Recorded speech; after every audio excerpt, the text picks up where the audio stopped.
Moi je pense. Moi je sais. Moi j'y pense et je me tais. Moi j'ai peur.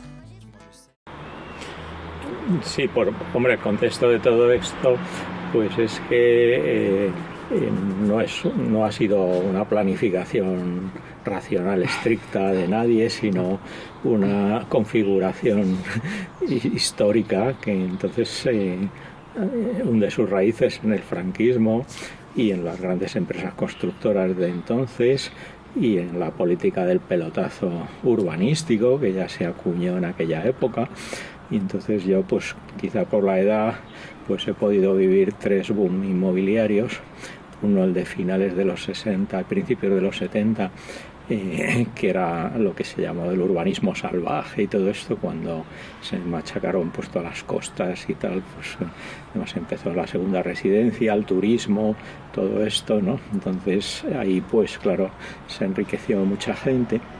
Entonces todo eso culminó pues con toda una serie de políticas de conseguir precisamente arrimar el ascua a la sardina de los más poderosos, precisamente pudiendo reclasificar y recalificar suelos para meter más volumen, los que tenían poder para influir sobre ellos saltándose a la torera pues esa norma general que era el planeamiento, etcétera, ¿no?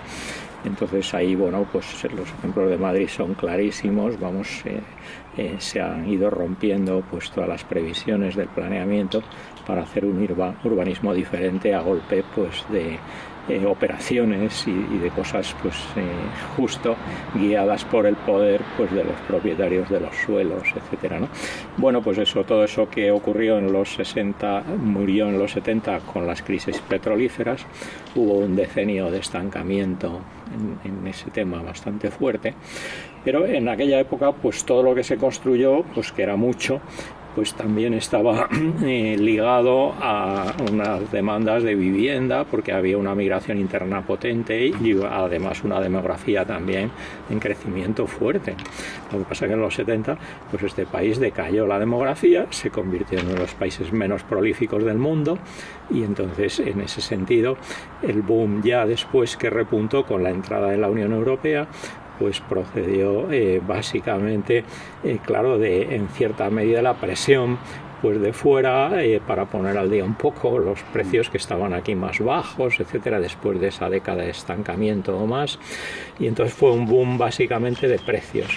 Y la gran diferencia con el anterior es que había antes una inflación muy fuerte y si la gente compraba vivienda pues era más bien para defenderse contra la inflación, pero tampoco era el gran negocio. Sin embargo, ya en el siguiente, el que murió con los festejos del 92, pues fue un boom de precios muy fuerte, con un diferencial de los precios de la vivienda y de lo inmobiliario muy fuerte respecto a los precios al consumo, que se habían moderado precisamente por la adhesión a la Unión Europea. Y entonces todo eso, ¿cómo murió? Pues bueno, como había muerto el anterior, cuando se endeudaba la gente, las empresas, la economía, todo esto, la peseta caía a la cotización, vamos, entraba en sospecha y entonces hubo que hacer 3 devaluaciones sucesivas, se devaluó un 40% la peseta, entonces, bueno, pues programas de ajuste, etcétera. Entonces, claro, pues ya se vino abajo enseguida, ¿no? Sin embargo, luego, con el paraguas del euro, fue cuando se entró en el euro, pues llegó un chorro de financiación, pues barata y abundante, sin precedentes, y ahí ya no estaba el freno ese, porque el euro cotizaba por sí mismo al margen de los desequilibrios de la economía española, y entonces se prolongó, claro, de una forma inusitada durante todo un decenio. Entonces fue un boom pues con una intensidad y una duración sin precedentes, y entonces se generó un stock construido también sin precedentes, porque el anterior prácticamente se construyó muy poquito, ¿no? Y entonces ahí, bueno, se quedó muy pequeño lo de los años esos del urbanismo salvaje, ¿no? Todo esto de los 60-70 se quedó en poca cosa para lo que ocurrió después en ese boom, no solamente de constructivo y de precios, sino también de infraestructuras. Entonces veías que, ¿qué es lo que ha ocurrido? Bueno, pues que ha fallado el Estado como regulador en general, al servicio de la mayoría, claro, y lo que se ha visto claramente es que estaba compinchado con las élites inmobiliarias y constructoras. En ese sentido, ha fallado como regulador en cuanto que ha dejado que todo eso creciera y sobre todo además creciera con un endeudamiento con cargo al exterior, que es un poco ahora el problema. Y entonces ahí, pues tanto en lo financiero, el Banco de España, todo esto, pues han dejado ahí que fuera, pues hasta que se estrelló ya el tema finalmente. ¿Y el motivo de eso cuál fue? Porque de alguna manera el Estado, ¿no? ¿Qué es lo que ganaba en ese sentido, ¿no? Porque hay ciertos comentarios que hablan un poco de que el problema también fue que la financiación del Estado venía de ahí. Bueno, claro. Sí, yo en algún sitio lo que comento, bueno, en primer lugar es que este boom, al ser un boom también constructivo potente, reclamaba una financiación potentísima, porque el otro, si era de precios, pues unos lo vendían, otros compraban con la plusvalía que habían sacado vendiendo la otra vivienda, compraban otra, etcétera, se refinanciaba a sí mismo. Sí, sin embargo, al ser construcción nueva hace falta mucha más financiación, que es lo que ha ocurrido. Y bueno, entonces efectivamente en algún sitio he comentado yo que pedía a gritos cambiar el modelo, pero lo políticamente fácil era dejar que la cosa siguiera, porque entonces ahí precisamente sacaban tajada repartiéndose las plusvalías y, entre otras cosas, la insuficiencia de los ayuntamientos hacía que se buscaran la vida, y entonces en ese sentido, pues claro, veías que estaban compinchados entonces con la reclasificación de suelos, y entonces el reparto de las plusvalías, ya fuera mediante conciertos o mediante todas las figuras que había.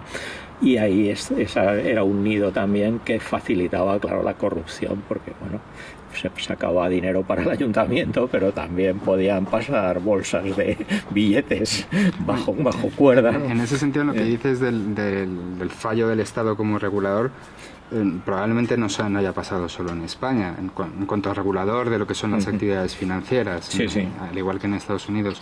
En ese sentido,